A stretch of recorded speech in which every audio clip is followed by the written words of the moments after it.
ये कहानी walker family के बारे में है जो अपनी लाइफ में हर वक्त बिजी रहते हैं। वॉकर फैमिली के हेड बिल एक स्कूल में म्यूजिक टीचर हैं। टीनेज लाइफ में उनका एक बैंड हुआ करता था डैड और एलिफ के नाम से। बिल की वाइफ जेस एक आर्किटेक्ट इंजीनियर है जो एक बहुत बड़ी फर्म में जॉब करती हैं। इन दोनों के 3 बच्चे हैं। पहली बेटी सीसी जिसको सॉकर का बहुत शौक है, दूसरा बेटा वॉट जो हाईली इंटेलिजेंट लड़का है और तीसरा बेटा माइल्स जो अभी एक टॉडलर है। इसके अलावा इनका एक डॉग भी है जिसका नाम पिकल्स है। ये कहानी क्रिसमस से 3 रात पहले शुरू होती है जब बिल और जेस अपने बच्चों के लिए क्रिसमस सॉन्ग तैयार करते हैं जो किसी को पसंद नहीं था क्योंकि अब सीसी और वॉट के मुताबिक वो बड़े हो चुके हैं, बच्चे नहीं रहे, जिससे जेस और बिल दोनों बहुत उदास हो जाते हैं। स्पेशली जेस क्योंकि उसके मुताबिक क्रिसमस को हमेशा धूमधाम से मनाना चाहिए क्योंकि क्रिसमस का अपना एक मैजिक होता है जो अब इनकी फैमिली में नहीं रहा। नेक्स्ट डे सब लोग एज यूजुअल अपनी रूटीन में वापस आ जाते हैं। बिल को म्यूजिक लेक्चर देते वक्त उसके बैंड मेंबर्स आकर बताते हैं कि क्रिसमस ईव पर स्कूल में टीवी से कुछ लोग आएंगे जो दोबारा से एक दफा इतने सालों बाद डैड और एलिफ को परफॉर्म करता देखना चाहते हैं, जिसके बाद वो मशहूर हो जाएंगे। जो सुनकर बिल बहुत खुश हो जाता है। बिल को पेरेंटिंग की वजह से अपना बैंड छोड़ना पड़ा था और आजकल बिल म्यूजिक टीचर होने के साथ साथ कैमरा गाड़ी पर भी काम कर रहा है। वॉट जो कि हाईली इंटेलिजेंट होने के साथ साथ बहुत शाई किड भी है, उसे पब्लिक में परफॉर्म करने का, ये बात करने का बहुत फोबिया है और वो अपने फ्री टाइम में वीडियो गेम्स खेलता रहता है। उसे अपनी क्लास फेलो एड्रियाना पर क्रश है, जिस बात का मजाक उसी की क्लास का लड़का हंटर बनाता है जो अक्सर औकात वॉट को बुली भी किया करता था और उन सबसे डर के वॉट अक्सर वॉशरूम में आकर छुपता है। वॉट येल यूनिवर्सिटी में जाने की तैयारी कर रहा है क्योंकि फ्रेशमैन होने के बावजूद उसके ग्रेड्स बहुत अच्छे हैं, जिस वजह से वो स्कूल स्किप कर सकता है।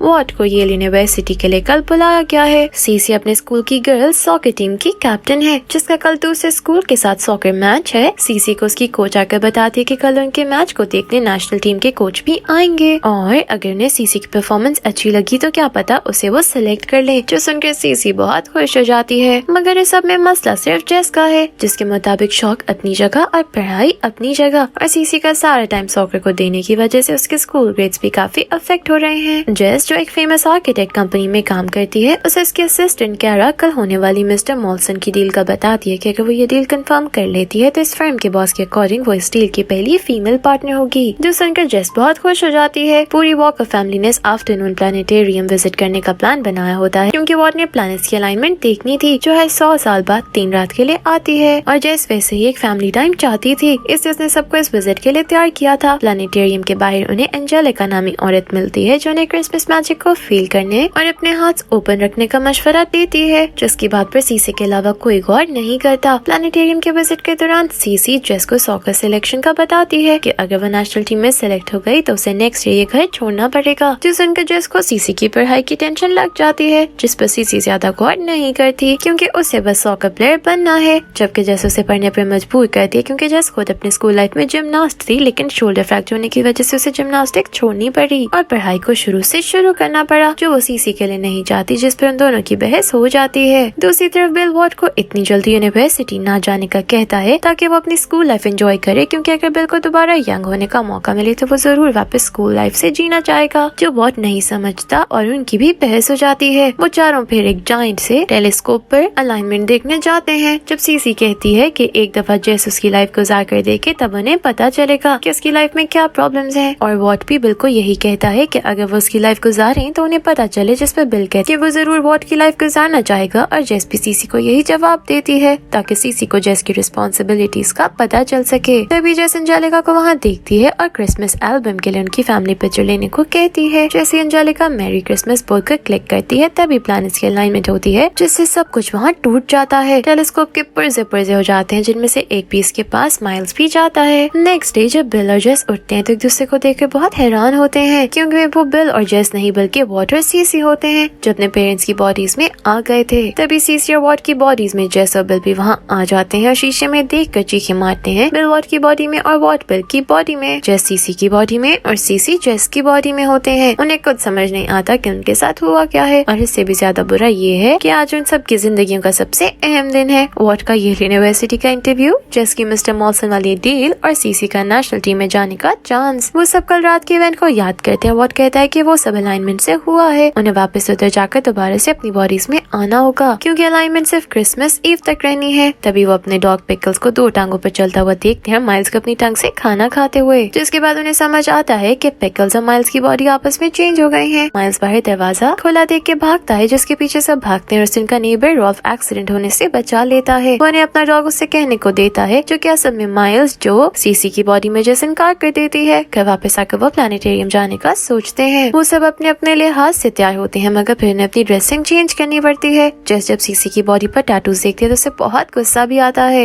लेकिन वो कुछ नहीं कहती। वो रॉल्फ को माइल्स और पिकल्स की टेक केयर करने के लिए छोड़ जाती है, क्योंकि बिल यानी वॉट को चलानी नहीं आती और जेस और बिल जो अपने बच्चों की बॉडीज में है अंडरएज होने की वजह से ड्राइव नहीं कर सकते। इससे वो सब टैक्सी से प्लानिटेरियम जाते हैं, जहाँ उन्हें दोबारा अंजेलिका मिलती है, लेकिन वो उससे सिंपल हेलो कहते हुए अंदर जाते हैं। टेलीस्कोप पूरी तरह टूटने की वजह से मैनेजमेंट उन्हें रात में आकर अलाइनमेंट देखने का कहती है, जिसके बाद वो सब एक दूसरे की हेल्प करने का सोचते हैं, क्योंकि वो अपनी जिंदगियों के इस बेस्ट अपॉर्चुनिटी डे को जाया नहीं करना चाहते। जेस सीसी को अपने साथ ऑफिस लेकर जाती है, जहाँ वो उसे बिल्कुल अपनी तरह बिहेव करने का कहती है। वो सीसी की हेल्प के लिए सारी प्रेजेंटेशन पेजेस पर लिख देती है और तभी सीसी को किचन में आइसक्रीम मिलती है, जिसे वो अपनी एंजाइटी कम करने के लिए खाती है। सीसी जब प्रेजेंटेशन देने लगती है तो नर्वसनेस में उससे कॉफी प्रेजेंटेशन पेजेस पर गिर जाती है, जिसके बाद सीसी का पेट खराब होने लग जाता है, जो देख कर जेस उसके पास आती है और सीसी से पूछती है कि उसने कुछ अजीब तो नहीं खाया, जिस पर सीसी कहती है कि उसने बस आइसक्रीम खाई। तो जेस उसे याद दिलाती है कि जेस को लैक्टोज इंटॉलरेंस है, इस वजह से उसकी बॉडी आइसक्रीम को बर्दाश्त नहीं कर पा रही और तभी सीसी सबके सामने फाट कर देती है। दूसरी तरफ वॉट बिल को अपने स्कूल में सबसे चुप के रहने का कहता है, लेकिन बिल खुद हाई स्कूल में एक्सट्रोवर्ट था, तो वहाँ यहाँ आते ही सारे फ्रेंड्स बना लेता है, जो देख के वॉट हैरान रह जाता है। वॉट बिल को उसका इंटरव्यू संभाल कर देने का कहता है, लेकिन बिल बिंग बिल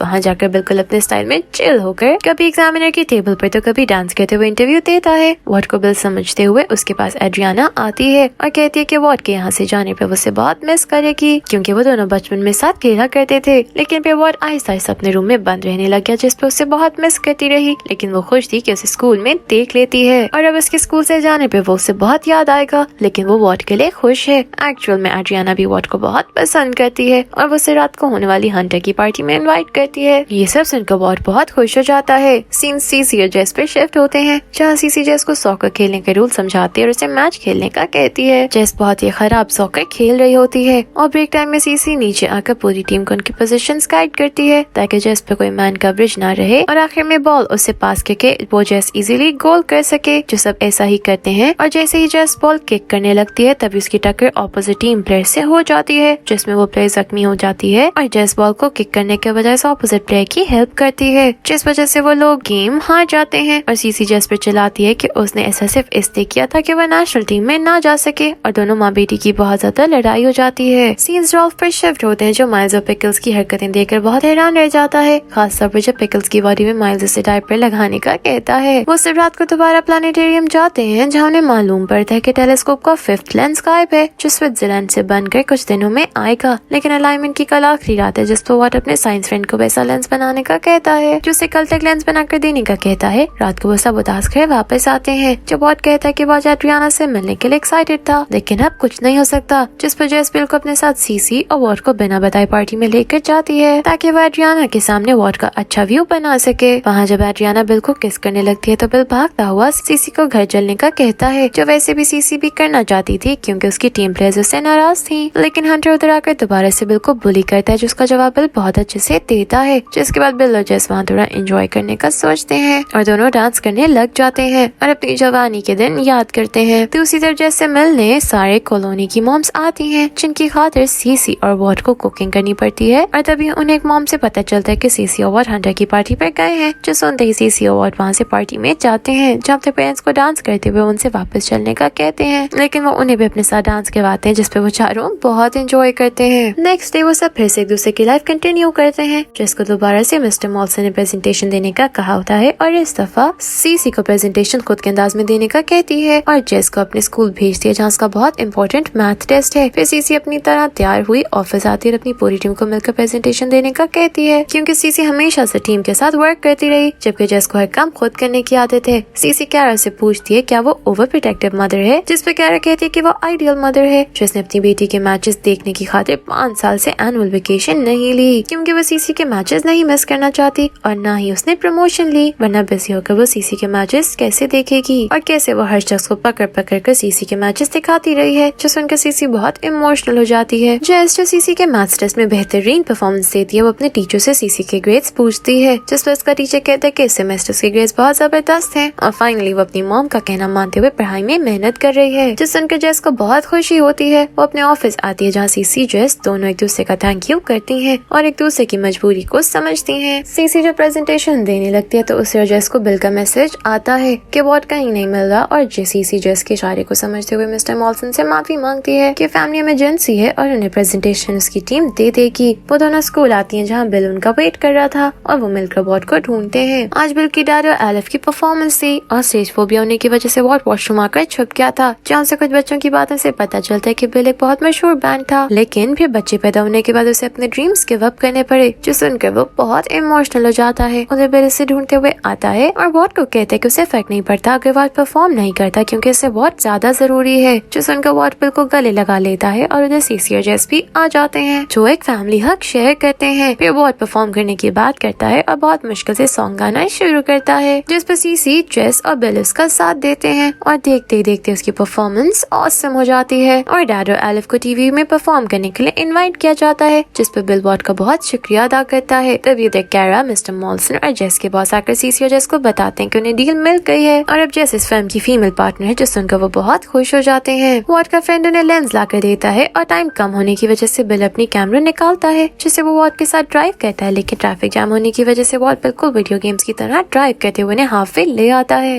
लेकिन गाड़ी खराब हो जाने की वजह से उधर एंजेलिका आती है जो उन्हें लिफ्ट देती है। प्लानिटेरियम में वॉट लेंस टेलीस्कोप पर लगाने के लिए जाता है, जब फिसलने की वजह से लेंस टूट कर गिर जाता है। तभी पिकल्स की बॉडी में माइल्स जाकर अपनी जैकेट से लेंस निकालता है जो उसने उस टाइम उठा लिया था। वो लेंस लगाकर आपस में अपनी बॉडी स्विच होने का सोचते हैं। अलाइनमेंट हो जाने के बाद भी कुछ फर्क नहीं पड़ता, जिसके बाद वो उदास हुए एंजेलिका के साथ घर जाते हैं। उतरने से पहले सीसी एंजेलिका को मेरी क्रिसमस विश करके चली जाती है। वो लोग वापस अब अपनी लाइफ ऐसे इकट्ठे गुजारने का सोचते हैं, भाई सोफे पर ही सो जाते हैं और रात को तेज हवाएं चलती हैं। नेक्स्ट डे जब वो अपनी अपनी बॉडीज में उठते हैं, जिस पे वो बहुत खुश हो जाते हैं। वॉट को ये से मैसेज आता है कि उसका नेक्स्ट डे दोबारा इंटरव्यू लेंगे क्योंकि वो अभी रेडी नहीं है, मगर वॉट इस पर उदास होता है क्योंकि अब उसे अपनी फैमिली के साथ थोड़ा टाइम स्पेंड करना है। तभी एड्रियाना उधर आती है, वॉट को क्रिसमस प्रेजेंट देती है और एड्रियाना को किस करता है और वो दोनों फिर डेट पर जाने का प्लान करते हैं। सीसी से मिलने नेशनल टीम के कोच आते हैं जो सीसी को एक और चांस देना चाहते हैं क्योंकि उसे दूसरे प्लेयर की मदद करता देख के उन्हें बहुत अच्छा लगा है, जो सुनकर सीसी बहुत खुश हो जाती है, जिस पर जेस खुशी खुशी मानती है। वो सारी फैमिली 22 में बहुत एंजॉय करती है जब वो एंजेलिका की कार को वहाँ से जाता देखती है और यहाँ ये मूवी एंड हो जाती है। Thank you for watching.